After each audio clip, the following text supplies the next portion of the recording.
amigos de Ready para Exportar. Siempre tratamos de traerles a ustedes historias reales, de empresas reales, de personas que están desarrollándose en el mundo de la exportación y de ofreciendo, siempre renovándose, ofreciendo sus servicios o su producto de manera diferente. Hoy vamos a Trinidad y Tobago, a Michelle Low Chew Tung, que es una consultora que conocemos desde hace mucho, así que ustedes van a seguir luego con los subtítulos en español, pero ahora yo voy a hablar con Michelle en inglés.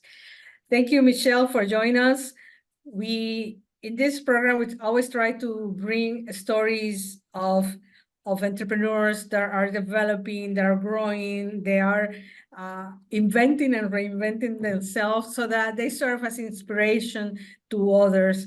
And first, let's start with you. What is your background and how do you establish your company, Inveni? And then we'll talk about the pivots and the new things. Well, good afternoon, everyone. It's such a pleasure to be here. Thank you so much for the opportunity, Tiana, and to share my story with your viewers. Just a bit about me. I worked in corporate for the greater part of my life. In 2011, sorry, I registered my business, which is Inveni Business and Technology Limited. I decided to make that jump into entrepreneurship. However, I was planning that for 2 years prior, before I made the jump. So getting into entrepreneurship, even though I've had all of this experience at a senior executive level in corporate, both public and private sector, when you get into your own business, it's a whole other ball game.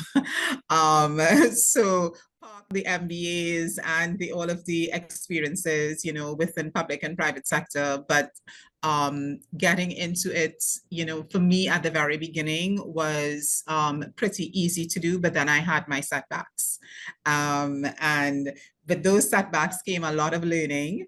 And of course, my passion, of course, would have grown leaps and bounds, to do better, to improve, and to really grow the business and to achieve the goals that I would have set for myself and for the business as we go along. So right now, I'm 12 years in as an entrepreneur. Okay, still going back to that moment where you decide, okay, this is the moment where I will be on my own. What were the drivers? What drove you to make that decision, to take the leap of faith in entrepreneurship? Yeah, for a long time when I worked quite a bit in banking, right? And then I started doing my MBA, and I was doing a rounds of interviews with CEOs that included the private sector, the public sector.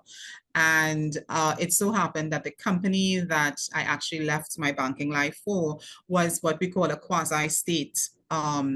And it was offering both a consultancy in addition to me holding a position as a marketing manager. So having gone through that and working with, back then it would have been small businesses in Trinidad and Tobago, and getting that experience, in terms of working in a consultant practice, working on business development initiatives to grow these business, it really took off in terms of me helping, wanting to put, all of my experience to use, but more than that, also to improve and to learn. Because I had good mentors around me at that time. And when it was time to renew my contract at the company, and it so happened that company would have been our local tourism agency, I made the decision, listen, let's make that leap. It's time now. For you to do that. I was not an accidental entrepreneur. It was really planned. So 2 years prior, I actually acquired a business coach. So I worked with that coach for that period, knowing very well that, in 2 years' time, I would not be renewing my contract and would be going out on my own. Scary, but I took the leap. When I met you, you were in an area that was non-traditional to businesses here. You were helping businesses source inputs for their businesses, for their manufacturing from China. So why an international company that's looking at our work, and what was that experience like? Okay, that experience came about by I was working, preparing to leave to do that transition into my own business. But at the same time, I also had consulting clients on the side. Not a lot, just a few, because you have to manage that together with corporate work. And one of the persons that I met along that journey that I was actually doing consultancy for asked for my help to actually source raw materials for their manufacturing inputs. I already had the connections in China. And I just happened to reach out, not knowing that this is something that she would have been able to do. And it was a relatively smooth process. And I did it for one client, and then another client asked.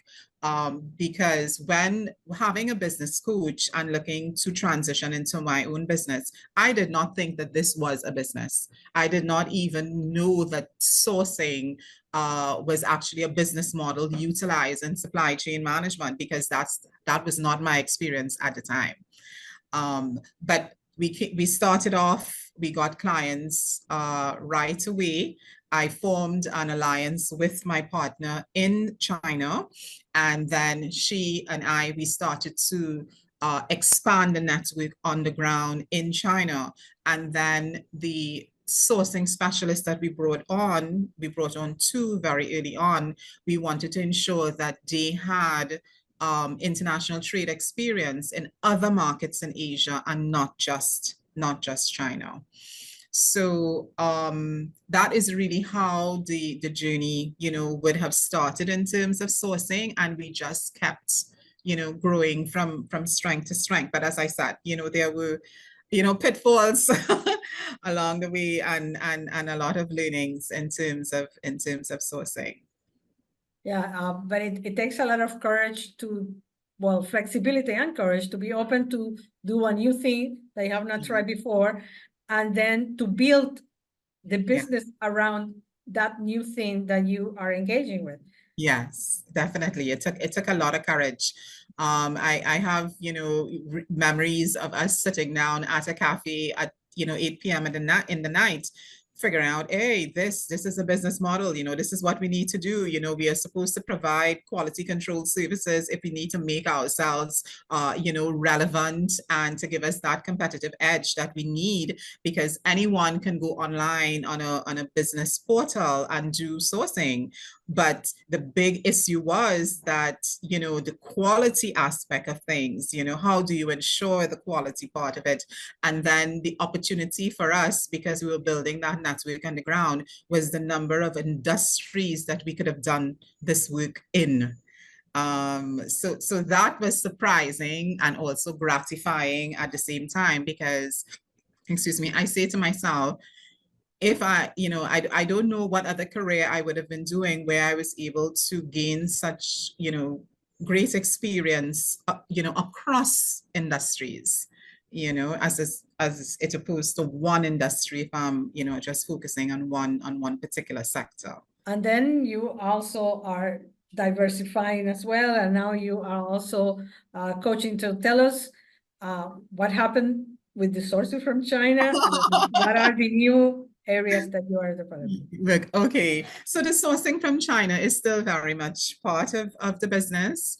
COVID came, actually, pandemic happened in 2020. And what I've realized, I've always been mentoring. And I found during COVID, there was a lot of interest in that from businesses, just trying to survive this pandemic. So in addition to that, what I found is that the business support organizations in Trinidad were also now looking to help businesses not just survive, but to become sustainable and to find a way post-COVID, right? And they reached out in terms of coaching.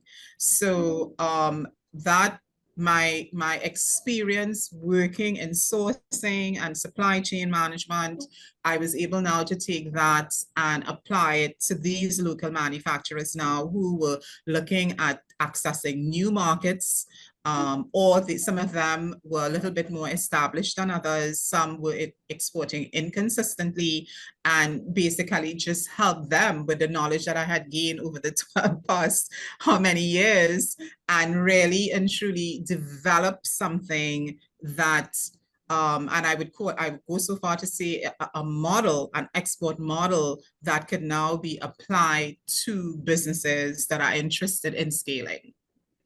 What do you think are the main constraints that you see from companies from Trinidad or from other countries when they face challenges as entrepreneur, or when they have to pivot to grow a business, based on your own experience and what you've seen with your clients? Where are those big hurdles? The big hurdles is normally in terms of one, digital transformation in terms of the business. Two would be, of course, the good old financing, not having the means in terms of finance. And then three is having the right team in place in order to take the business from here and to there, or even if you have to pivot, like myself, in another direction. And the answer I'm giving you is because that's what I would have gone through myself. I had to embrace digital transformation within the business, implementing a new CRM system, streamlining the business processes in order for me to reach new markets. And really, in Trinidad, we have this saying, band my belly in order to hire, two skilled personnel that will add value to what I was trying to do to build a business. So, and then in terms of financing, I underwent a whole rebrand of the company, because the coaching was just standing by itself, and then the sourcing was there. And everybody, when you say China in Trinidad, people tend to associate Inveni with China.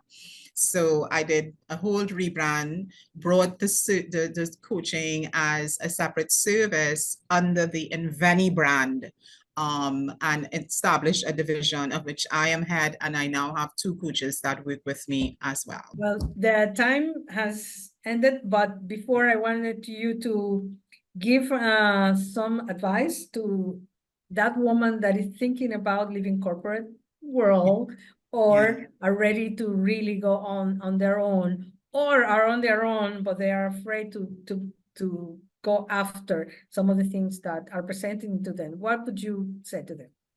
I would say to them that despite the fear, or despite where you are at currently in the business, continuous improvement, enhancing your leadership skills, digital transformation within your business. These are key considerations in terms of you advancing personally as a business owner, in addition to the business growth. It also, in addition to that, your adaptability and your resilience. Those muscles have to be fed and they have to grow. And the only way to do that is for you to keep going within the business and getting the help that you need, mentoring and coaching, and other areas where women can, lean into and get the desired help and results that they're looking for within their businesses. And in that way, if we utilize, even two of those things, two of those points, I think we can actually develop a better entrepreneurial ecosystem within the Caribbean region and Latin America and LATAM. Yeah. Thank you so much, Michelle Low Chew Tung. Thank you for coming here today.